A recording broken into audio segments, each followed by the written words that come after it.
Morning, Psych students. This is Mr. Bowden. This is the last notes for the week. Today we're going to be talking about motivation at work. So far this week we've done motivation theories in general, hierarchy of needs, drive reduction, things like that.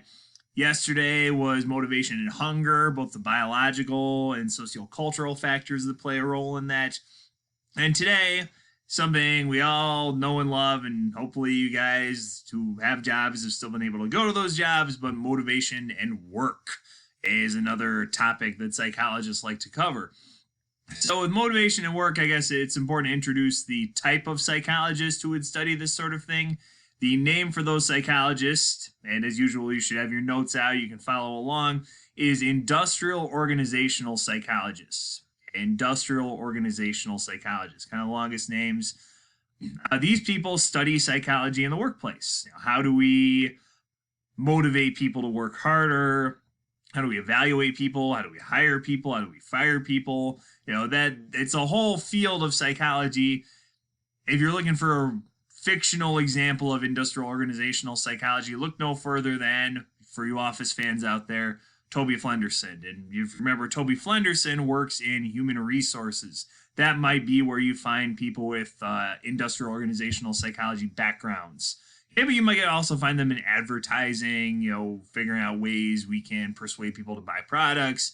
You might find them as consultants. Consultants are people who often come into the workplace and give advice on how to make things more efficient or how to get employees to work harder, things like that. So it's this whole field of psychology, basically psychology in the business place, psychology in the corporate world. So anybody interested in a career in psychology, this might actually be one of the most profitable paths to take if you're not going into the clinical route or the therapy route, and a good application of it would be in the business place, industrial organizational psychology. So some of the concepts that you need to take notes on or just jot some ideas down about are things studied by industrial organizational psychologists. And the first one on there is job versus career versus calling. And probably the easiest way this is how we think about work. How do we think about our occupations? If it's a job, you can connect that to another concept that we had earlier, extrinsic motivation. If you have parents, or maybe even you have a job that you don't like. You work, but you don't like it, but it pays the bills. Pays your cell phone bill, pays your car bill, things like that. That would be a job. So it's totally extrinsic motivation in those cases. A career, on the other hand, is achievement motivation. So if you have a work or an occupation where you're motivated to be the best, you're driven to advance your career, climb the ladder, so to speak. I'll give you an example. Dr. Tingley, when I first met him, was an econ teacher, just like me, just like Mr. DeLuca, just like dozens of other people. Whereas me, I'm pretty happy still teaching psych and econ, but for somebody like Dr. Tingley, well, he had achievement motivation. Like, I would not just want to be an econ teacher, and he moves up. He's then a dean, and then he's an assistant principal, and then a principal at East, and then eventually becomes superintendent. So if you have parents who have kind of climbed up, started at a lower level in their company, and now are managers, so that might be career motivation. So you think career mindedness, and that's achievement motivation. And finally, the calling. If any of your parents have a job they feel they were put on earth to do, like, this is my purpose in life, intrinsic motivation. So calling goes with intrinsic motivation. So I always think of someone like my dad, Reverend Bowden, who even in retirement still spends a good portion of his day doing church things, going to the library to learn about different theological theories, teaching Bible study classes, going to visit sick people in hospital. Pretty much all the stuff he did when I was growing up, and that was his job to do. He still does it in retirement because he believes it's his calling. So calling would be intrinsic motivation. If things you're passionate about doing, you would, not that you would do it for free, but like I said, you feel like this is my purpose in life. A lot of people in service jobs, sometimes teachers, sometimes nurses, Okay, police officers, like, this is what I was meant to do. Okay, and I love it. I love every day of it. Intrinsic motivation goes with calling.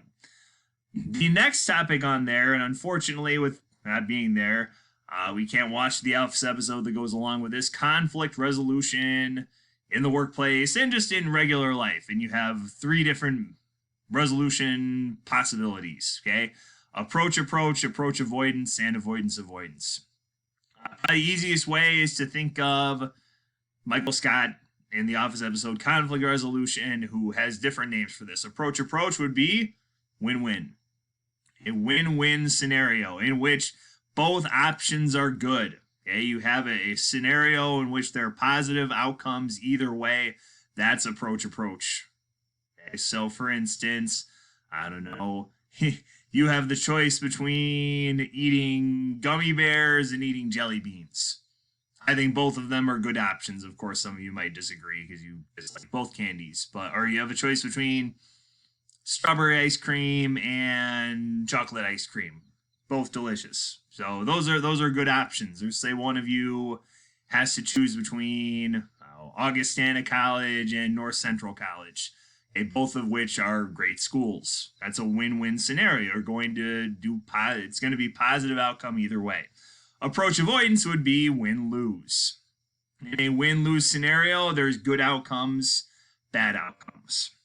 Okay, it's kind of like a pros and cons list of things. So let's say Ryan is car shopping. And this was actually an essay question they had last week in AP Psych. Ryan's car shopping and he loves a Porsche. Well, positive outcome. It's a Porsche. You get a lot of street cred with that. Everybody knows, wow, look at that straight up baller. He's got a Porsche. Avoidance side of things, the lose, the negative outcome. It costs $100,000. Okay, so that's a win-lose scenario. Okay, or try to think. In the Office episode I was going to show, and hey, maybe if we get back to school soon, we'll still be able to watch it together. Dwight demands that Jim get transferred, and Michael has to choose. Okay, am I going to choose Dwight or Jim? It's an approach avoidance conflict, win-lose. Because if he keeps Dwight, he keeps a great salesperson and a good friend. Okay, but he loses Jim, okay, who's also an awesome salesperson and just a cool guy. Or you can keep Jim, the cool guy, but then he loses Dwight, good friend, great salesman. Win-lose scenario. And then finally, avoidance would be lose-lose. A lose-lose scenario in which both outcomes are bad. Okay? Try to think of a good example of a lose-lose. You're stuck between a rock and a hard place. You can either watch, the Seligman experiment video where dogs are being electrocuted, or you can watch the Harry Harlow video where monkeys are being scared by robots. Both of those are bad options. Okay, darned if you do, darned if you don't. That's a lose-lose scenario. Kind of. Again, same Office episode. It helps if you've seen this. Maybe that can be your homework for spring break. Go on Netflix and watch the Office episode from season 2, conflict resolution.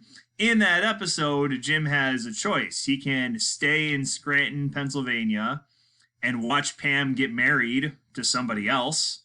Okay, that's terrible.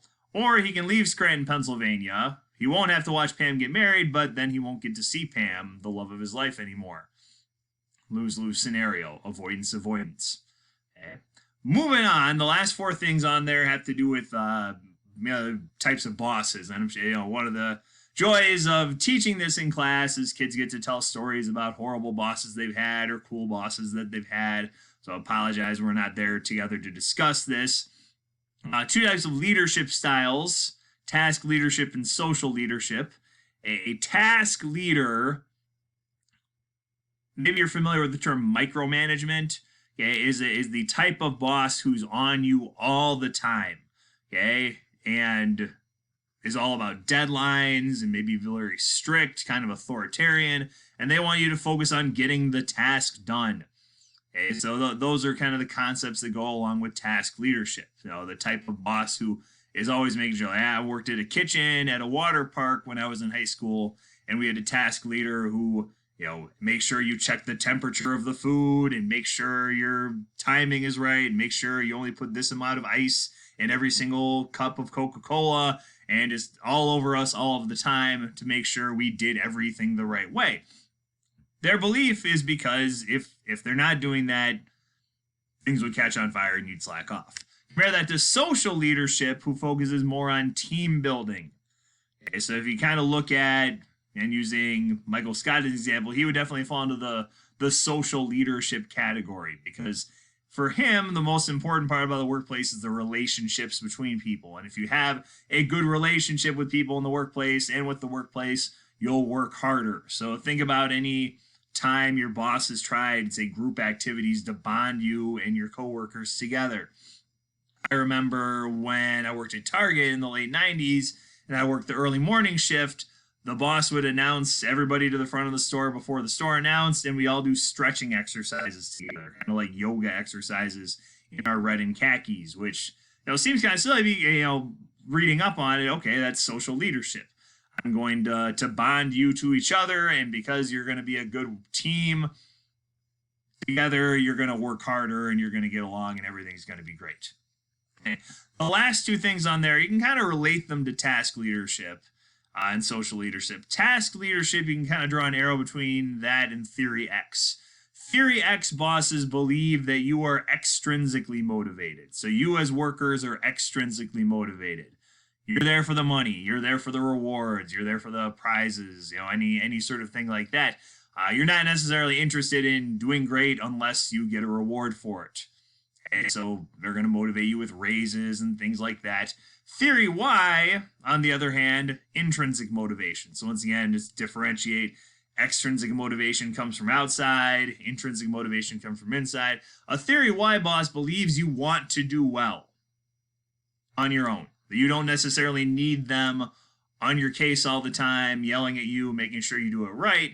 They believe that left to your own devices, you will do a great job. So maybe some of you have experience like that with bosses. I definitely feel in my experience at Lincoln Way, once I proved myself in, say, 2005 and 2006, when I was in the early years of my career at Lincoln Way, people were like, okay, you know what you're doing. You're not, tormenting kids that much.